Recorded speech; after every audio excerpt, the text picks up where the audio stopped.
Muy buenas tardes a todos, bienvenidos a este nuevo webinar de ADESLAS que emitimos como siempre conjuntamente y en directo con la iniciativa de CaixaBank Talks. Hoy vamos a hablar de la glándula tiroides, de las enfermedades que le pueden afectar y qué podemos hacer para reconocerlas y prevenirlas. Os animo a participar respondiendo a las preguntas que os vayamos haciendo durante la charla y realizando preguntas sobre vuestras dudas al ponente al final de esta. Os pedimos realizar preguntas de tipo general sobre el tema que tratamos, ya que este formato no sustituye a las consultas particulares que deben ser atendidas por tu sanitario de referencia, ya que es él el que conoce tu caso y tu historia clínica en profundidad. Si estáis en el entorno de ADESLAS en pantalla completa para preguntar o para contestar, tenéis que salir de ella para ver el menú de respuestas y clicar en la que consideréis correcta o para formular preguntas. Para los asistentes a CaixaBank Talks podéis hacerlo escaneando el código QR que tenéis en la pantalla. Hoy está con nosotros un endocrino que es muy activo en redes sociales, el doctor Joaquín Puerma Ruiz.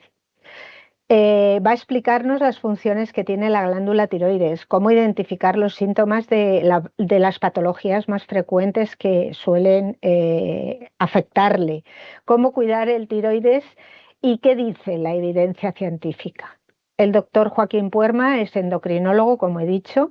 Él se define como endocrinólogo online y además divulgador. Y en esta sesión quiere compartir con nosotros lo esencial para entender tu tiroides y cuidar tu bienestar desde lo más cotidiano. Antes de pasarle el testigo, me gustaría haceros una pregunta. ¿Cuántos tipos de trastornos tiroideos conocéis?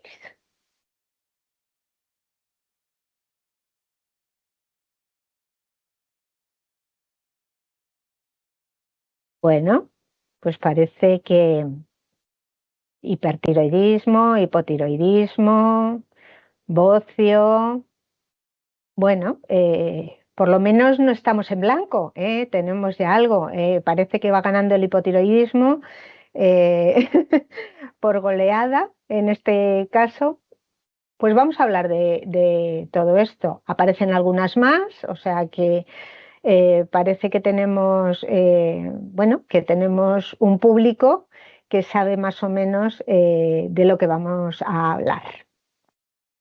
Muy bien, pues en este caso no te quito ni un minuto más. Joaquín, cuando quieras comenzamos. Muchas gracias por darme la oportunidad de hablar con vuestra audiencia y espero que esta charla sea lo más provechosa posible para la gente que está aquí un día a las 4 de la tarde para escucharme a mí hablar. Vamos a por el índice de la charla, vamos a verlo. Vamos a hablar primero de qué es la glándula tiroidea, porque se habla mucho de ella, se dan muchas cosas por supuesto y tiene mucha relación con tu bienestar, tiene mucha relación con cómo estás, con tu energía, con tu peso, con tu estado de ánimo. Vamos a ver los trastornos más frecuentes que ya hemos visto en las 9 preguntas por dónde pueden ir las cosas. El hipotiroidismo es lo más frecuente y es así, es lo que más se ve, pero también hay otras cosas como hipertiroidismo, Hashimoto, Graves, bocio, nódulos. Pueden pasar muchas cosas. Es una glándula que está muy superficial, es una glándula muy conocida, muy estudiada y que sabemos cada vez más de ella y cada vez vamos a intentar ayudar más a nuestros pacientes, a otras personas con alteraciones de la glándula tiroidea. Como muchas de las personas creo que están aquí, hay veces, y esto es un poco frustrante, que la TSH a veces está normal y aún así podemos tener síntomas de disfunción tiroidea. Esto también tiene motivos, no están mal, no están rotos, sino que pueden ser por otros motivos que a veces se escapan de lo que podemos ver con la analítica. No todo está en la analítica, no todo está en la medicación, como me gusta a mí hacer en mis consultas y como me gusta hacer a mí en mi filosofía de cómo veo la medicina. Vamos a ver cómo cuidar tu tiroides y vamos a ver qué sabemos hoy del tiroides según la evidencia científica más o menos tradicional, más o menos estandarizada, que va a ayudarnos a tener un enfoque más global y más funcional de esta glándula.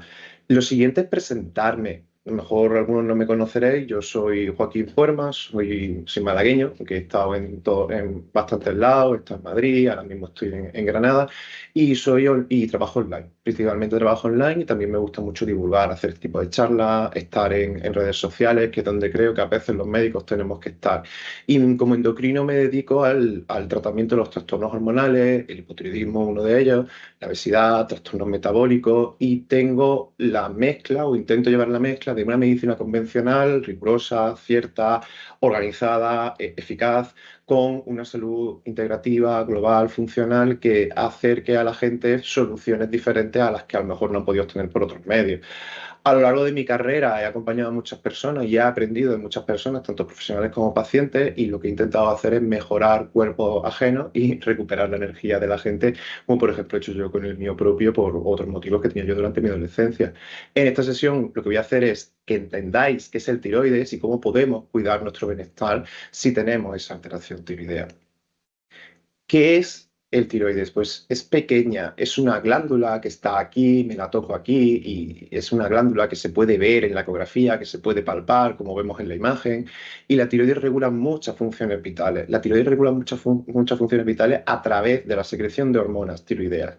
Las hormonas tiroideas son unas hormonas que son un pequeño mensajero químico que viaja a través de la sangre y llegan a casi todas las partes del cuerpo, porque en casi todas las partes del cuerpo vamos a tener receptores para las hormonas tiroideas. Esto va a traducirse en que esto regula la energía, el peso, la temperatura corporal, la digestión, incluso el estado de ánimo, incluso la fertilidad. Hay receptores para las hormonas tiroideas casi todos lados. Cuando esta no funciona correctamente, todo tu cuerpo lo va a notar.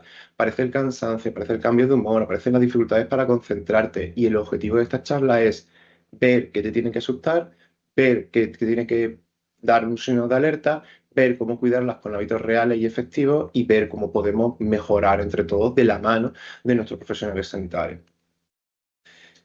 Primera pregunta que quiero hacerle a la audiencia antes de entrar un poco en materia. ¿Qué síntomas no van a estar provocados por una alteración tiroidea?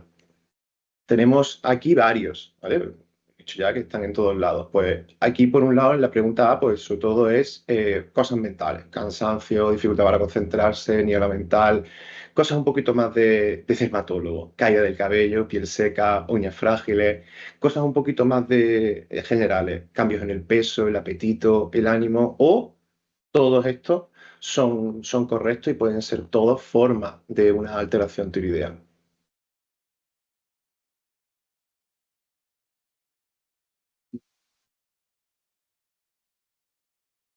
No sé si ahora.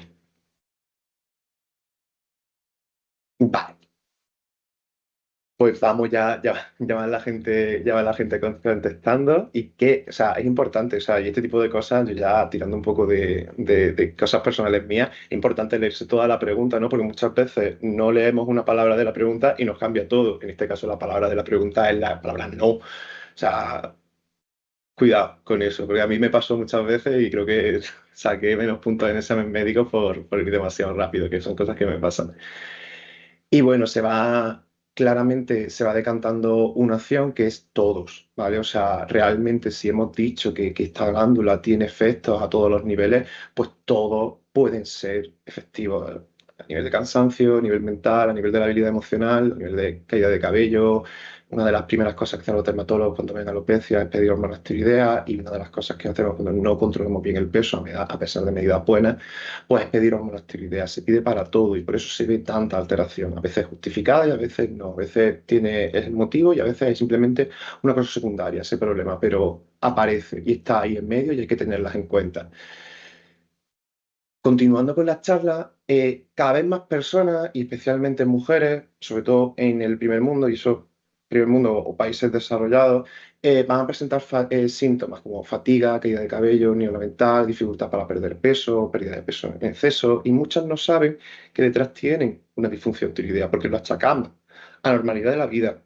Es normal después del embarazo que nos pase esto. Es normal que con X edad no pueda perder tanto peso. Y el objetivo de estas charlas, y sería demasiado pretencioso, no es que te conviertas en experto, sino es que en parte aprendamos a autoescucharnos, a reconocer señales de alerta, a entender qué factores de estilo de vida pueden ayudarte a manejar el equilibrio emocional cuando este se ve alterado o mantenerlo per se. Vamos a hablar de los trastornos más comunes y vamos a ver cómo podemos entender mejor la glándula tiroidea. Los trastornos más comunes los podemos, o sea, ahora lo vamos a ver desde el punto de vista funcional. Es decir, la glándula tiroidea es una glándula endocrina y como glándula endocrina secreta hormonas. Los problemas a nivel endocrino de esta hormona van a ser cuando la secreción de estas hormonas sean excesiva o insuficiente. Cuando es insuficiente sería un hipotiroidismo. El tiroides trabaja más lento. Este tipo de cosas la vamos a, o sea, si viene alguien catedrático de medicina, a lo mejor me puede criticar esta diapositiva por ser demasiado mal, pero me gusta bajar los conceptos para que todo el mundo pueda entenderlo, no por parecer yo más inteligente.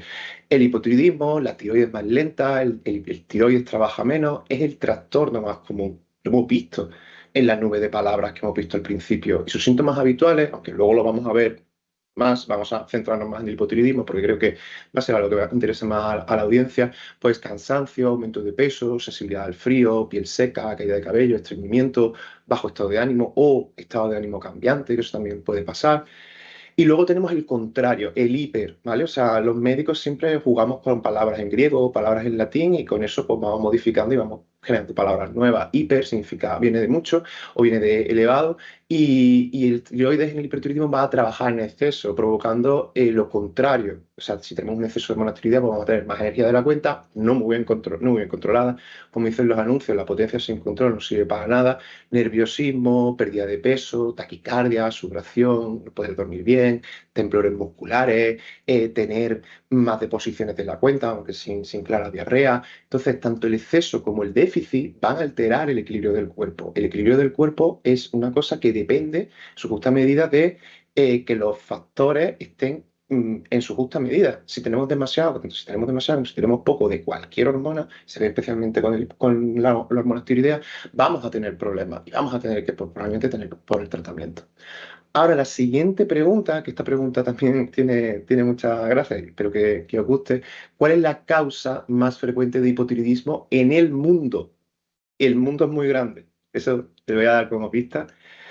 La tiroiditis autoinmune de Hashimoto, el déficit de yodo en la dieta, la cirugía o tratamiento de yodo radiactivo o el uso de fármacos como el litio o amiodarona que también pueden dar alteraciones tiroideas y son como curiosas de llevar, o sea, son interesantes de llevar porque pueden dar todo tipo de alteraciones. Y nada, espero vuestras respuestas y vamos viendo qué resultados van saliendo.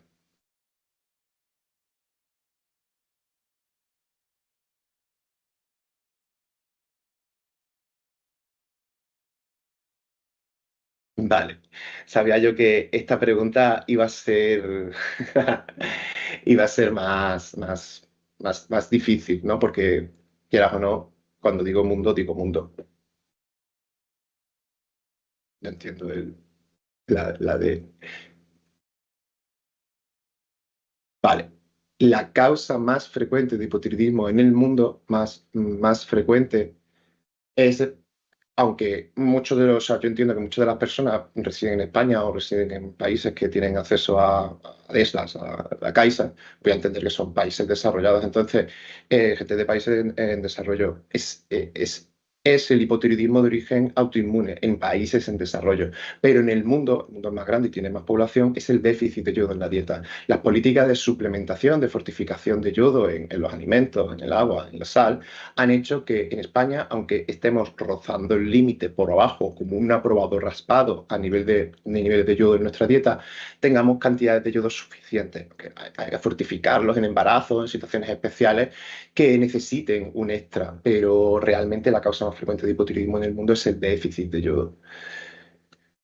Vamos a continuar con la charla y vamos a ir viendo, vamos a hablar de la tiroides de Hashimoto, que probablemente, siendo el público que creo que ha venido a esta charla, va a ser lo más frecuente, pero no es lo más frecuente, pero sí que es lo más frecuente en países desarrollados y sí que es más frecuente, mucho más frecuente en mujeres, por eso también creo, no lo he mirado, pero creo que habrá más mujeres que hombres en este tipo de charlas, también por otros factores sociales, en torno a 5-1, porque las enfermedades autoinmunes son mucho más frecuentes en mujeres entre ellas por motivos estrogénicos, parto, genética, que hace que una autoinmunidad ataque a nuestro propio tiroides y haya problemas digestivos, haya déficit de secreción de hormona tiroidea que puede tener esos problemas y es lo que causa la mirada de patología o de sintomatología que causa la tiroiditis Hashimoto. La enfermedad de Gray-Basedow es lo contrario, también es con autoinmunidad, pero afecta a otro grado diferente. En vez de destruir, en vez de inflamar, en vez de hacer que funcione menos,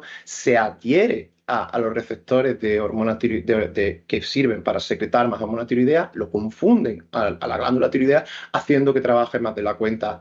Y luego también tiene como una imagen muy característica de los libros de medicina, que siempre que le digo a mis pacientes que no lo vean, pero no creo que se asusten, puede producir ojos saltones porque también produce inflamación en la grasa que hay detrás de los ojos. Y es una cosa bastante curiosa. Hay nódulos y cáncer tiroideo, que también es como, hemos hablado mucho de patología funcional, pero también hay patología estructural. La prevalencia de nódulos es muy grande, pero lo bueno de todo esto es que los nódulos la mayoría son benignos.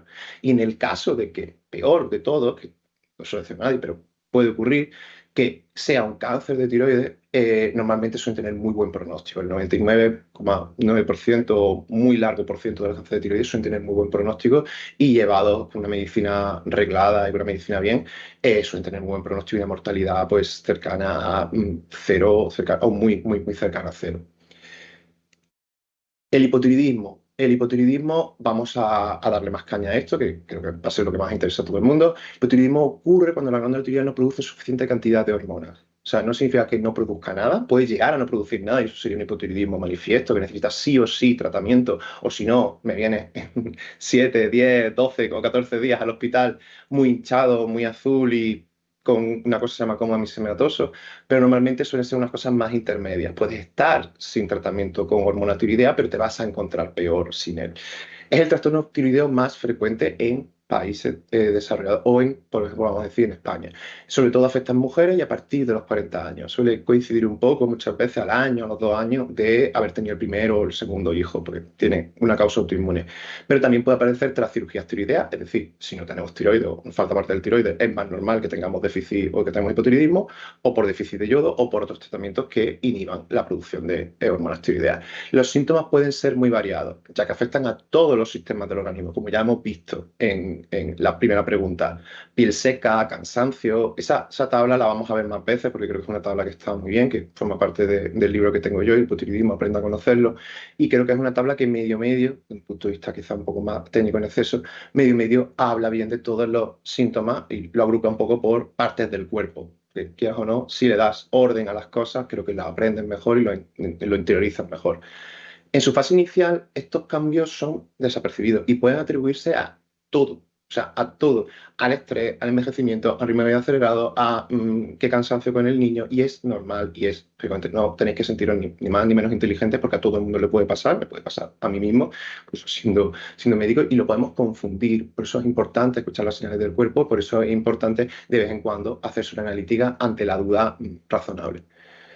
Señales de alerta. Una de las señales de alerta más grandes, al mismo tiempo uno de los síntomas más grandes de esta sociedad moderna, es el cansancio persistente, incluso durmiendo bien. O sea, el cansancio puede tener 1000 causas, cansancio, pero es uno de los síntomas iniciales más frecuentes del hipotiroidismo, porque las hormonas tiroideas regulan nuestra energía. Si tenemos pocas hormonas tiroideas, tenemos menos energía. Incluso también es poco irónico a veces, cuando tenemos demasiadas hormonas tiroideas, no regulamos bien nuestra energía, gastamos en exceso de energía y también puede darnos, en algunos casos, en otros vamos con una moto, cuando tenemos hipertiroidismo también podemos tener cansancio persistente. La caída de cabello también puede ocurrir en ambos tipos de alteraciones tiroideas, la sensación de frío, de calor excesivo, también puede ocurrir más frío en el caso del hipotiroidismo, más calor en el caso de hipertiroidismo, y las alteraciones del ánimo. Tienen mucha relación las hormonas tiroideas con el sistema nervioso central. El hecho en sí de que lo veamos y bautemos, y muchas veces unos psiquiatras lo miren y piden con buen criterio TSH y tratan con TSH, y a veces se soluciona ante una depresión con Eutirox que con antidepresivos, y me parece mejor, me parece como más fácil, porque lo otro como que tiene más miga, y con este tipo de cosas pues la gente evoluciona mejor y va mejor. Síntomas menos evidentes, pero también frecuentes. Esto ocurre mucho, ocurre más de la cuenta, pero está como menos descrito en los libros. Por eso he dicho menos evidente. No quiero decir que sea raro. La niebla mental. La niebla mental es la dificultad para concentrarse, el pensar, ostras, es que no me acuerdo de esto, ostras, es que me cuesta pensar, ostras, es que me cuesta crear ideas nuevas, ostras, es que me cuesta focalizarme. Este tipo de cosas muy típicos de hipotiroidismo. O sea, normalmente nos solemos pensar en que es solamente ganar 2, 3 kilos. No se suele ganar más por el hipotiroidismo, si ganas más probablemente sea por otros motivos, pero muchas veces lo que disminuye la calidad de vida en las personas es las cosas mentales, las cosas de emociones, las cosas psicológicas. Eso es lo que al final a una persona, el otro importante, pero esto al final es lo que a la gente le cambia la vida. Somos seres pensantes y realmente tener niebla mental, el tener cambios en el estado de ánimo, el tener trastornos en el sueño, lo que al final a la gente le acaba alterando la vida. Y lo que los médicos o los profesionales sanitarios tenemos que intentar solucionar y tenemos que intentar ayudar, ya sea subiendo, bajando tiros, levotirosina o haciendo otras modificaciones acompañando. No, no todo tiene que ser la medicación. Son muchos síntomas, ocurren muchos síntomas y tal. Y luego otra pregunta que quiero yo hacer, que también creo que va a ser frecuente en la audiencia o sospecho, ¿es posible tener síntomas de hipotiroidismo con una analítica normal? Y esto es una pregunta que a lo mejor gente oficial y todo eso me la mira y todo eso y dice, no, estás loco. Pero yo sí que he visto este tipo de cosas y quiero ver vosotros qué pensáis de este tema.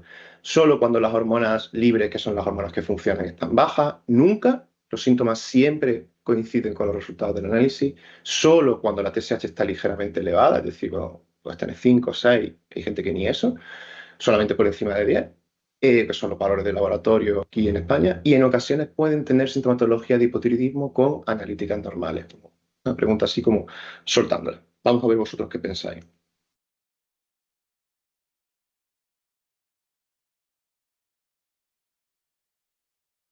Muy bien.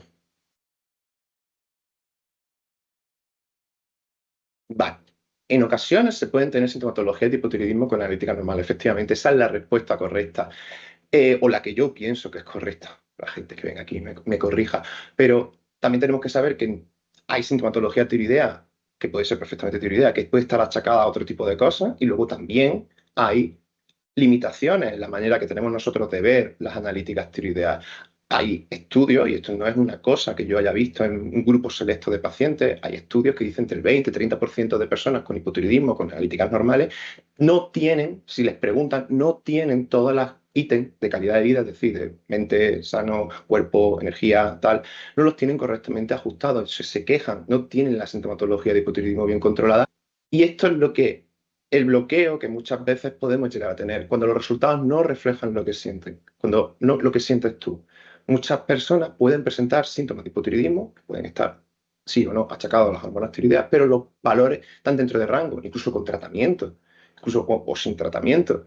Y esto ocurre porque las pruebas habituales TSH y T4 no siempre va a reflejar cómo funcionan las hormonas dentro de las células o dentro de los tejidos periféricos, porque no lo podemos ver por propia técnica de laboratorio. Nosotros vemos lo que hay en la sangre o en la TSH ve la que pasa por ahí, o la TSH o la hipófisis tiene sus limitaciones a la hora de sensar lo que es nuestro propio cuerpo. Y sobre eso los profesionales sanitarios y los pacientes expertos tenemos que ir un paso más allá muchas veces cuando no se cumplen esas expectativas de vida, dentro de que son esas expectativas de vida sean realistas, no hay que convertir a nadie en Superman, pero si queremos tener una vida normativa, normalizada, o que podamos cumplir nuestros objetivos, hay veces que hay que hacer tratamientos diferentes. ¿Por qué? Porque a pesar de la TSH puede ser normal, el cuerpo puede no estar convirtiendo bien la hormona T4 en T3. Y eso es muy importante porque se habla de T4 y T3 y muchas veces parece que es lo mismo, simplemente cambiamos un número. Y realmente la hormona T4 es lo que nosotros tomamos aquí como Eutirox, que es la marca comercial más conocida de forma de levotirosina, que esta se considera más una prohormona. Se considera más una hormona que se acaba convirtiendo a T3. Y es la T3 la que finalmente es más activa. La glándula, la hormona T3 se puede conseguir mediante conversiones enzimáticas dentro de nuestro cuerpo, también se puede conseguir por medicación, pero es más difícil de conseguir, es más complicada de llevar, aunque yo llevo pacientes con hormona T3 en ocasiones, y es la forma más activa, en torno a 20 veces más activas que la T4 respecto a funciones tiroideas. Y es ahí una de las posibles causas, no la única, que podemos tener clínica a pesar de tener lo normal, porque la hipófisis muchas veces lo que sabe medir bien es la T4 y no mide tan bien la T3 o no puede ver qué ocurre fuera de la cabecita, porque la hipófisis está dentro de la cabecita a nivel de tejidos periféricos, es decir, en los músculos, en el corazón, en otros lados del cuerpo, no lo ve tanto, porque no llega, no tiene brazos, no tiene ojos, simplemente ve lo que le llega y sobre eso hace un análisis y secreta más o menos TSH, que es lo que nosotros vemos en las analíticas. Más allá de los números, o sea, hay varios mecanismos, y esto sobre eso vamos a hablar y vamos a intentar puentearlos, esos mecanismos. El estrés crónico. El estrés es una de las pandemias que hay, una de las cosas malas que tiene la sociedad en la que vivimos moderna. O sea, vamos siempre con prisa, tenemos siempre más compromisos de la cuenta, decimos que sí a cosas de la cuenta, y yo, pues, el perfecto ejemplo de todo. Esto nos va a elevar el cortisol y esto, per se, por mecanismo de defensa, nuestro cuerpo lo interpreta como estamos bajo ataque, vamos a reducir la producción del gasto de energía, vamos a reducir la conversión de T4 a T3 y eso va a hacer que estemos en modo ahorro. Pero nosotros realmente no necesitamos estar en modo ahorro con esta elevación de cortisol que es por cosas modernas. Cortisol, la elevación de cortisol que había antiguamente, cuando estos mecanismos se hicieron, pues fueron por guerra, invierno, problemas mucho más graves. Ahora estamos continuamente con problemas que no afectan a nuestra vida, pero que sí son importantes. Por ejemplo, el email de un jefe. El email de un jefe a nuestro cerebro puede ser tan importante como que ver un león a lo lejos muchas veces y genera unos mecanismos. El problema es que el león lo veas una vez en tu vida o una vez o varias veces y el email del jefe puede que lo veas todos los días. Eso haciendo que tenga más secreción de cortisol.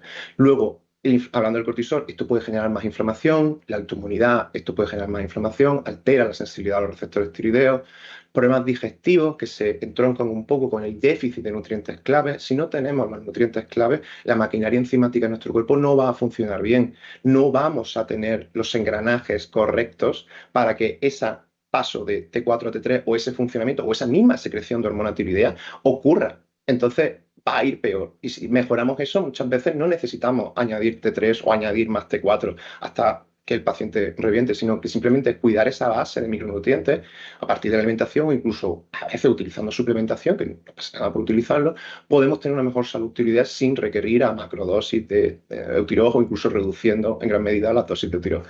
Luego, tóxicos ambientales y disruptores endocrinos también van a interferir con el transporte y con la producción hormonal.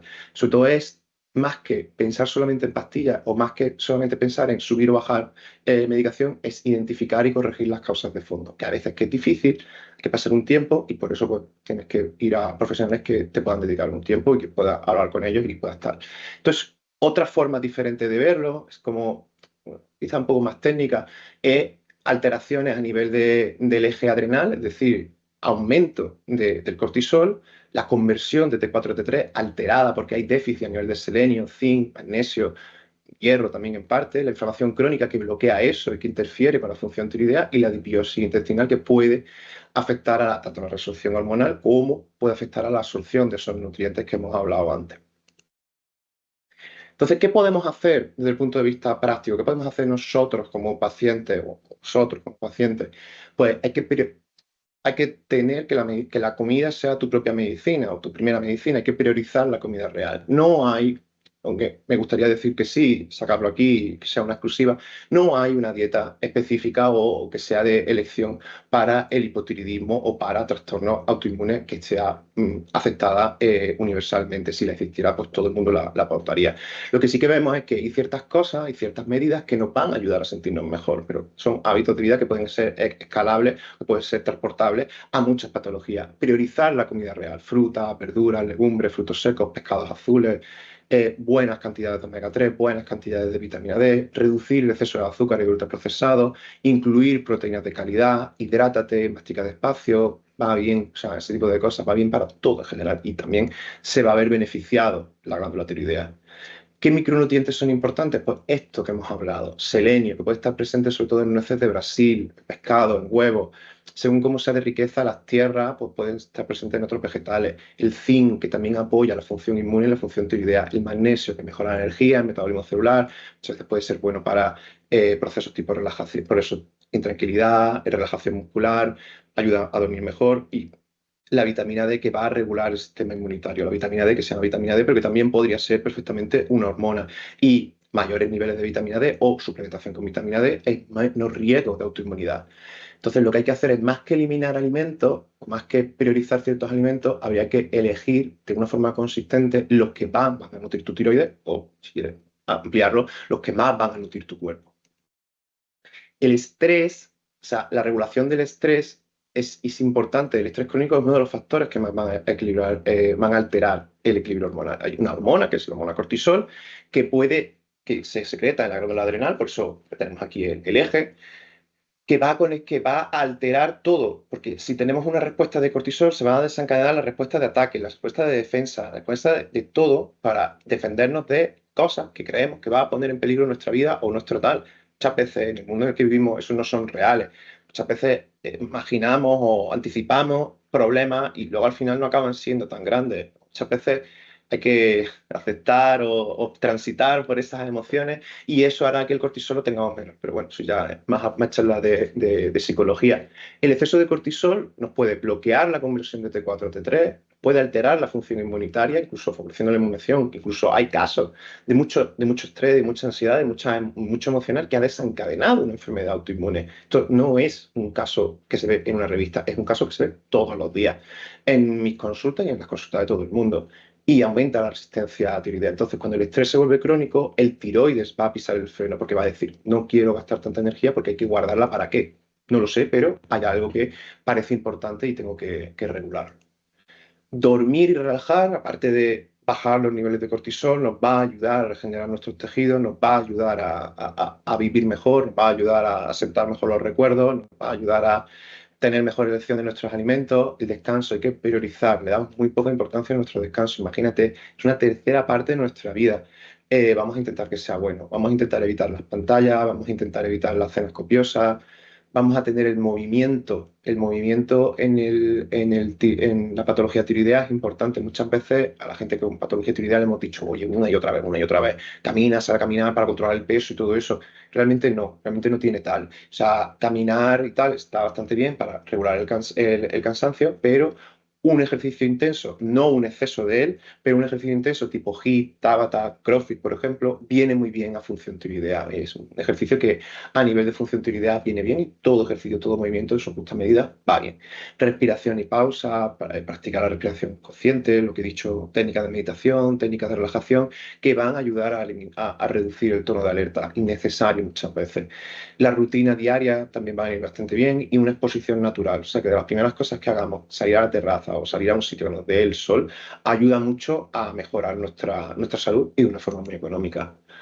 Nuestro entorno también influye mucho en las hormonas. O sea, el intentar evitar la exposición a disruptores endocrinos, vamos a tener menos problemas con interferencia de la función tiroidea. Hay un estudio muy chulo de gente de una etnia de la India, creo que el país de la India, que estaba alrededor de una fábrica que tenía mercurio, tenía otro tipo de disruptores endocrinos, que tenía plástico, y que se veía que tenía más patología tiroidea. Y era muy parecida a la otra, pero al estar cerca de esa fábrica desarrollaron más patología tiroidea. Y eso fue uno de los primeros estudios que vimos de disrupción endocrina. ¿Cómo reducir los cargas tóxicas? Porque si nos ponemos estrictos, disruptores endocrinos hay en todos lados. Incluso te puedes ir a una cueva volcánica y en el mismo polvo de la cueva volcánica, viviendo en el siglo II antes de Cristo, puedes tener un disruptor endocrino. Si queremos vivir disfrutando de las ventajas del mundo moderno y viviendo en sociedad y sin gastar mucho dinero, vamos a intentar hacer medidas simples que sean eficaces y que sean posibles. Hay que evitar calentar la comida en plástico, hay que intentar usar recipientes de vidrio, acero inoxidable, hay que revisar los cosméticos, los productos de higiene, no hay que tener mucha paranoia con ellos. Desde luego, las cremas solares, desde mi punto de vista, creo que están bien controladas y creo que no, la cantidad de paramenos que pueden tener no son suficientes como para tener un problema, pero sí que hay que intentar ver que algunos cosméticos no tengan un exceso de hormonas, sobre todo si no están bien controlados. Lavar las frutas y las verduras para eliminar los residuos de pesticidas, sobre todo aquellos que son de origen un poco más lejano. Por eso siempre se intenta comer local y de temporada. Ventilar la casa, eliminar el polvo de la casa, donde se acumulan más disruptores endocrinos, sobre todo a nivel de bebés y todo eso que restan mucho y se acerca mucho al polvo, pues les va a ayudar mucho a tener menos exposición a disruptores endocrinos. Y beber agua filtrada, ¿vale? Según las zonas, según los sitios, la agua filtrada reduce un poco la carga de disruptores endocrinos. Y luego ya la última pregunta, que es una pregunta como muy recurrente, tanto en redes sociales como en todo eso, ¿qué relación hay entre el consumo de gluten y el hipotiroidismo? Que es una cosa que se estila mucho y que se habla mucho. Hay varias relaciones, o sea, desde no tiene ninguna relación, ¿de qué me habla, señora? Solo influye cuando el hipotiroidismo es de origen autoinmune, que podría ser una buena respuesta. Depende, en la mayoría de los casos no es necesario eliminarlo, salvo diagnóstico de celiaquía o sensibilidad confirmada, y solo si existe enfermedad celíaca o sensibilidad al gluten, como grado de intervención en la reducción del gluten. Vamos a ver vosotros qué pensáis. Vale, entonces, típica, o sea, esto es aplicar técnica de test 100%. O sea, y esto es un regalo que os doy fuera de la endocrinología. Cuando una pregunta es mucho más larga y cuando una respuesta es mucho más larga y tiene palabras como que amplían más o depende o los tal y son menos cerradas, normalmente suele ser la cierta. Depende es la típica respuesta más larga, porque depende es la que por tipo T, por técnica de examen, es la que suele ser más cierta. Y lo que yo creo, sinceramente, aunque sobre esto no hay verdades absolutas y habrá gente que pueda y tendrá sus motivos, sus argumentos de peso y todo eso de contrarrestarme, pero sí que depende, ¿vale? En la mayoría de los casos no es necesario eliminarlo completamente y la palabra eliminar es una palabra importante y la he utilizado a posta, salvo diagnósticos de celiaquía o sensibilidad al gluten confirmada. ¿Por qué digo la palabra eliminar? Porque muchas veces, sobre todo en el campo de la nutrición, en el campo de los hábitos, hay como la tendencia a hablar en escalas, bueno, escalas no, en dicotomías de blanco y negro. La vida no es un blanco y negro, la vida mayormente es una escala de grises. Nadie es una cosa sí, una cosa no. Entonces, muchas veces, muchos pacientes, y sobre eso hay que hablar, sentarse con ellos y hablar, hay gente que lo del gluten le da igual, o sea, simplemente lo hacen porque han visto que a otras personas les viene bien y tanto esa persona como la otra, lo que sienten es real y es lo que le está pasando. Entonces, lo que tenemos que hacer los profesionales médicos es ver cómo te afecta a ti esa ingesta de gluten o esos productos que pueden estar alrededor del gluten, porque a veces se elimina el gluten y el beneficio no está en eliminar el gluten per se, sino los péptidos que hay alrededor, los glucógenos que hay alrededor, los productos que hay alrededor, los ultraprocesados que llevan alrededor, porque si cambian las cosas con gluten por cosas sin gluten, pero que también ultraprocesados, normalmente las ventajas, no sé que seas claramente celíaco, las ventajas no son tantas, pero si cambias alimentos con gluten, tipo pan, pasta, comidas que no son tan beneficiosas por alimentos tipo verduras, frutas, comidas más vegetales, comidas más tipo carne magra,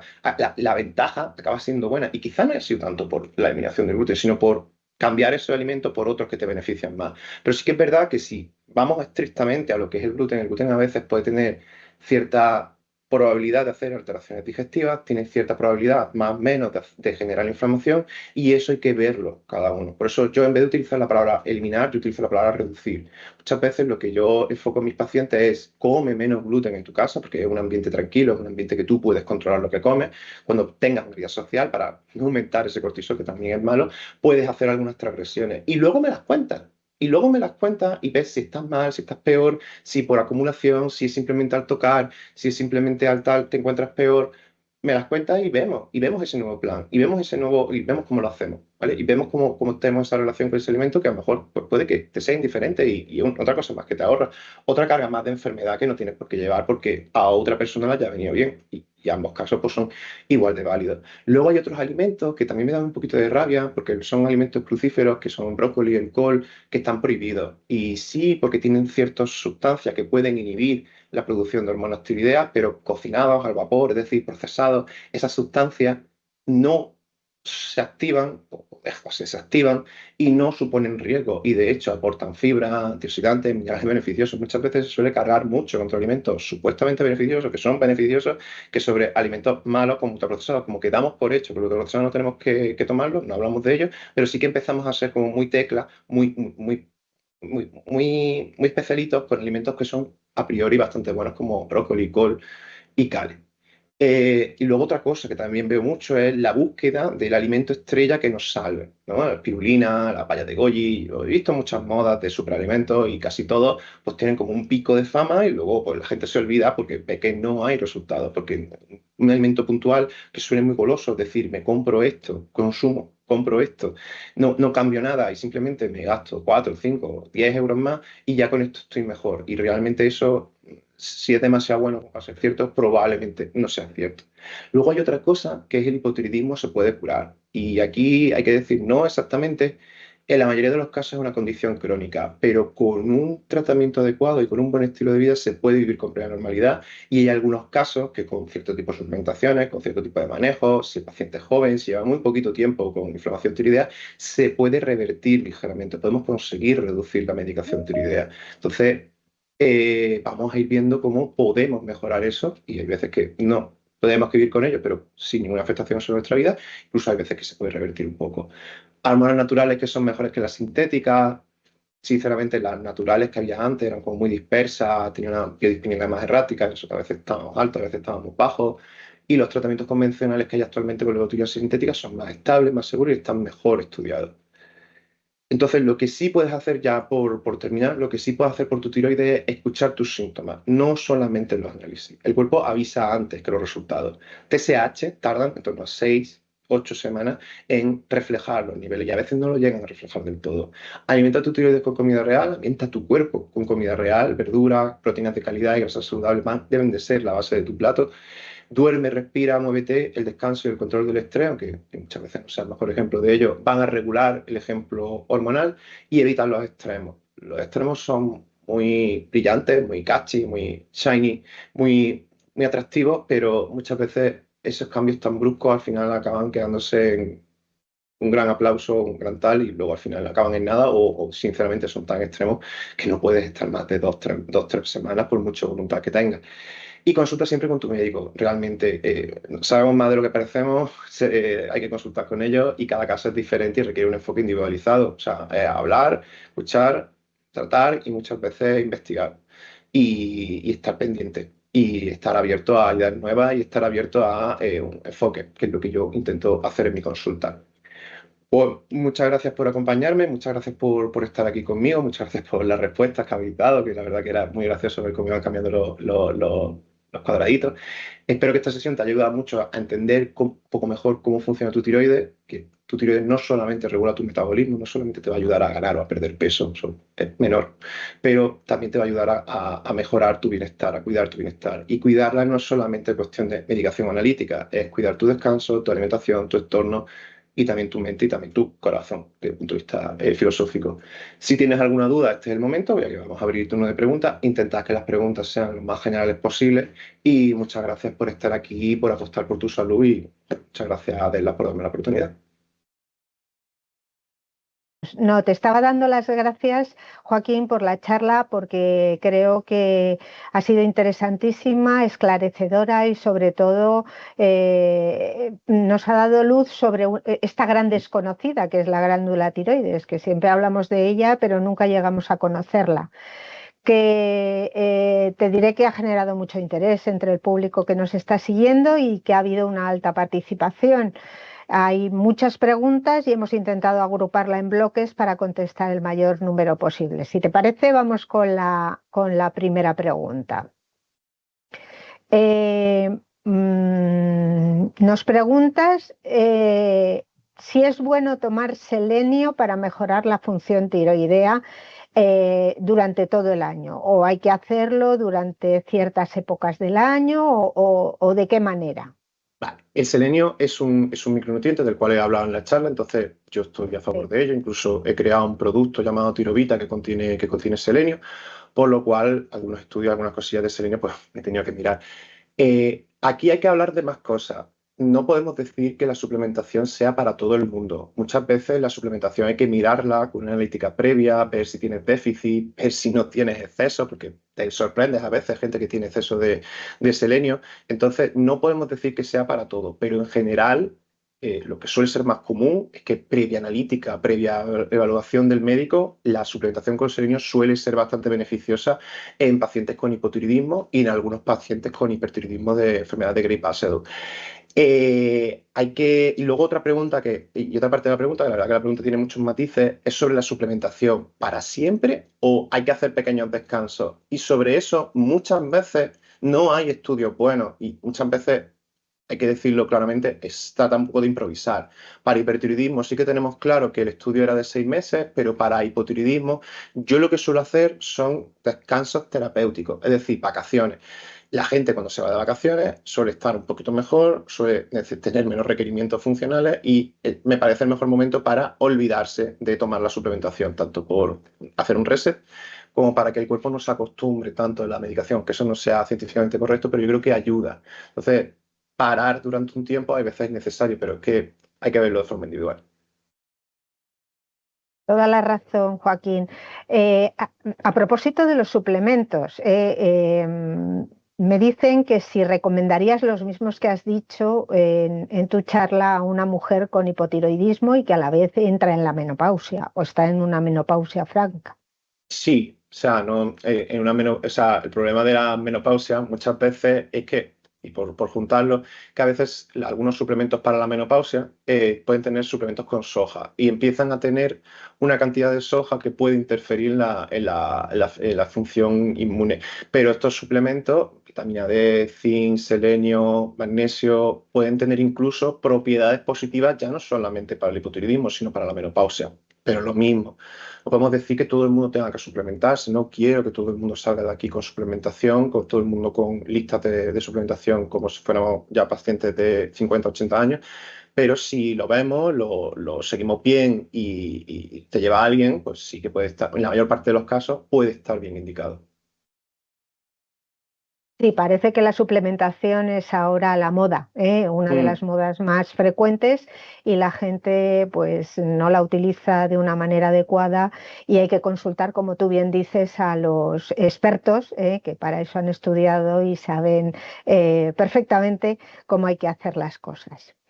Nos preguntas también sobre el hipotiroidismo, que se incide en el deterioro cognitivo a edades avanzadas y mm. si no se controla adecuadamente, claro, o si se está en ese impasse en el que las hormonas son normales, pero la clínica aparece. Ujú. A ver, factores de riesgo para demencia, para deterioro cognitivo, más que hipotiroidismo, normalmente suelen ser factores de riesgo metabólicos, es decir, colesterol, azúcar, hipertensión, exceso de peso. Esos son los factores más importantes. El hipotiroidismo, ya en personas vamos a decir, con cerebro en la media de edad quiero decir, en edad productiva, ya pueden tener problemas. Incluso pacientes que tienen una edad más avanzada, ya sea por cosas, pues se van a ver mucho más afectados. Y los hipotiroidismos y los hipertiroidismos se muestran de una forma diferente en los pacientes ancianos. Per se, si está bien controlado, no creo, por lo que yo acabo leyendo, que tenga mayor deterioro cognitivo, pero si está mal controlado, sí que va a incidir más en ese deterioro cognitivo. Sí, pero quizás es ese deterioro cognitivo previo que ya se Mm, tiene pues al sí. tener una edad muy avanzada y empezar con esas lagunas mentales, ¿verdad? Se sumaría, o Se sea, vamos suma. a decir, sobre un basal ya deteriorado, que puede ocurrir a todos si no tenemos cuidado, pero sí que tener los puzzles, estimulación Claro. cognitiva y todo eso, pues sobre ese basal deteriorado, pues podemos ir a peor si tenemos función tiroidea peor. Hay muchos oyentes que nos preguntan si todas las enfermedades tiroideas se heredan, porque muchos nos comentan que en cuanto hay antecedentes familiares, sobre todo en mujeres, madres de hipotiroidismo y son chicas, pues se les pide esas Mm. hormonas tiroideas.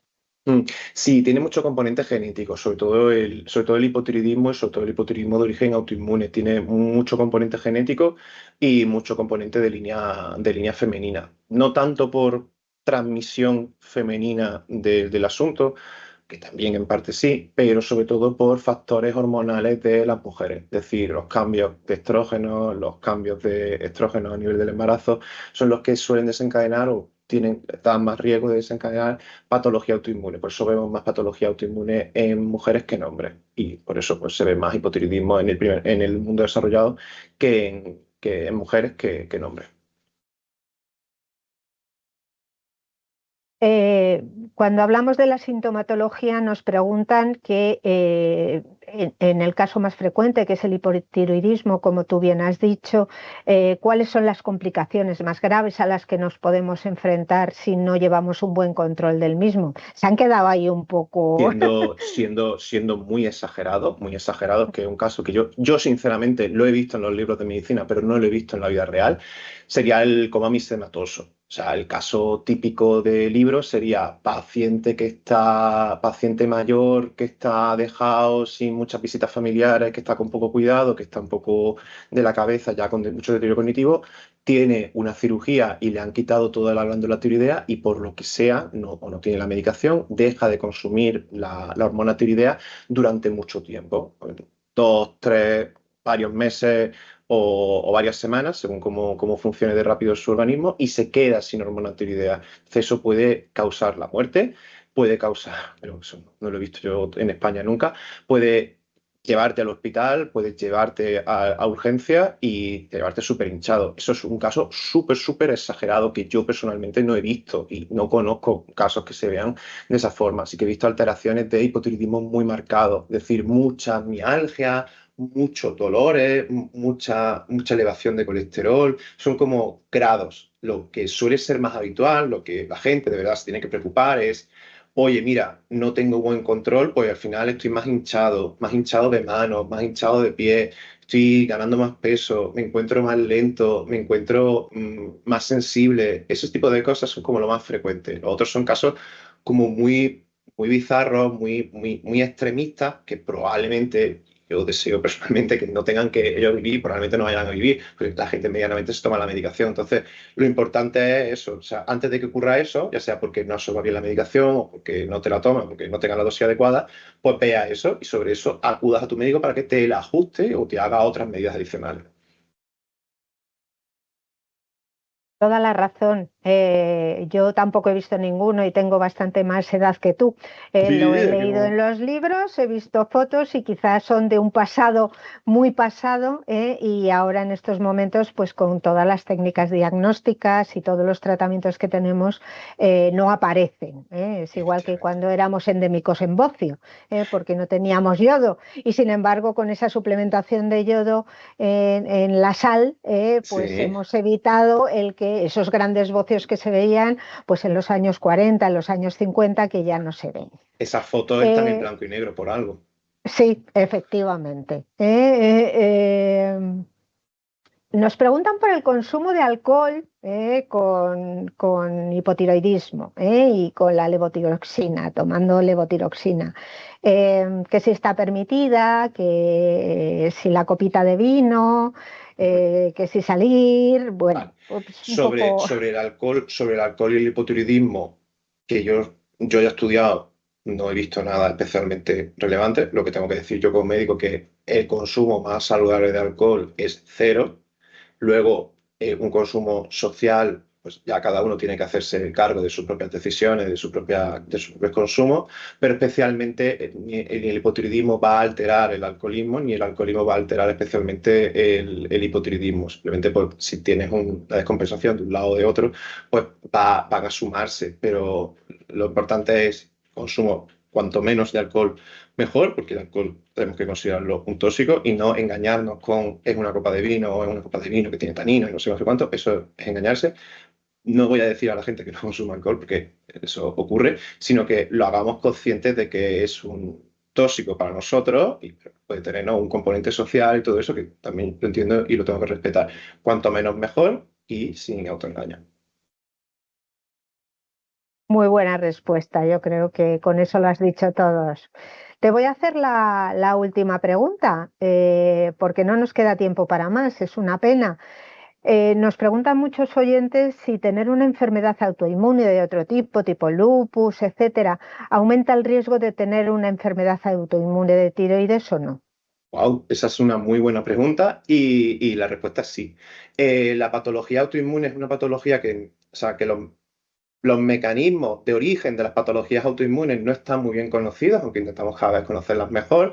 Hay muchos factores que no llegamos a comprender del todo, o que no se llegan a comprender del todo, o que no se pueden comprender por todo en cada uno de los casos, que nos hacen pensar que si uno tiene una enfermedad autoinmune, tiene muchas más posibilidades que la población general que no tiene esa enfermedad autoinmune de desarrollar la siguiente. Quien tiene vitíligo tendrá más posibilidades de tener hipotiroidismo de origen autoinmune. Quien tiene diabetes tipo 1 tendrá más posibilidades de tener hipotiroidismo de origen autoinmune. Quien tiene gastritis atrófica, que es otra enfermedad autoinmune, tendrá más posibilidades de tener todas las anteriores. Y todas las anteriores entre sí, conforme más tengas, más posibilidades tienes de tener más. O sea, si ya tienes una, muchas veces, sobre todo cuando, por ejemplo, lo que llevamos muy cercanamente los endocrinos, los pacientes con diabetes tipo 1, pues tenemos que hacer un cribado de enfermedades autoinmunes para saber si están desarrollando o van a desarrollar ese tipo de enfermedades autoinmunes y estar pendientes. Forma parte del estándar de tratamiento. Tenemos que tener cuidado. Así que sí, o sea, muy buena pregunta. Si tienes una enfermedad autoinmune, lamentablemente tienes más riesgo de generar otras enfermedades o de acabar teniendo otras enfermedades autoinmunes.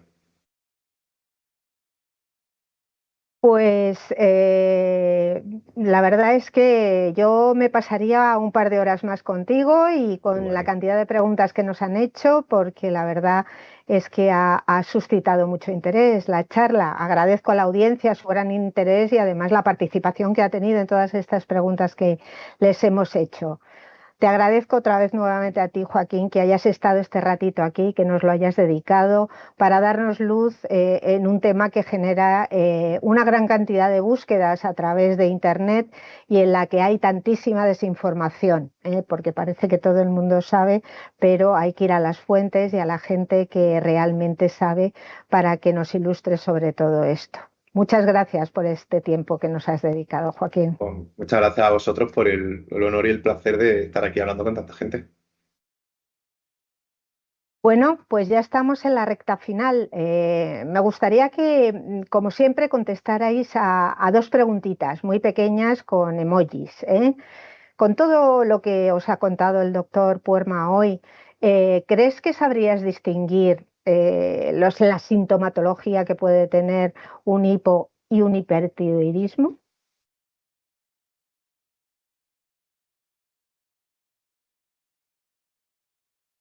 Bueno, pues parece que sí, parece que nos ha quedado claro, y que es una cosa que a mí me pone muy contenta, porque si nos hemos llevado ya eh, unos conocimientos expresos sobre las patologías más frecuentes, pues es importante. La segunda pregunta es si te ha resultado clarificadora sobre la glándula tiroides esta charla. Pues parece que también. Parece que sí. Bueno, os doy las gracias por contestarme. Si queréis saber más sobre estos temas que afectan a la salud y otros más, os emplazo a visitar el área de clientes de salud de Adeslas a través de web o app. Es un área que está en abierto. En ella encontraréis programas de hábitos saludables también, prevención y mucho más si sois de Adeslas. Además, contamos con servicios dentro de Adeslas de orientación médica general o un equipo de salud digital sin coste adicional en la póliza por si tienes dudas que consultar sobre algún síntoma que te ha parecido que puede tener alguna importancia. En breve vais a recibir un mail en el que podréis descargar un link con la grabación de este webinar por si queréis volver a visualizarlo, y además va a llevar una breve encuesta que os animo a realizar para que podamos conocer de primera mano vuestra opinión y nos ayude a mejorar sobre todo y a daros lo que realmente necesitáis. En ese mismo mail vais a disponer de una infografía relacionada con el tema que hemos hablado hoy, del que hemos tratado, y que también os vais a poder descargar para tenerla a mano. Sin más, os emplazo a acompañarnos en una nueva charla en la que ya estamos trabajando y a visitarnos, como os digo, en la web en abierto de adeslas.es y en el espacio de salud de Adeslas. Muchísimas gracias y muy buena tarde.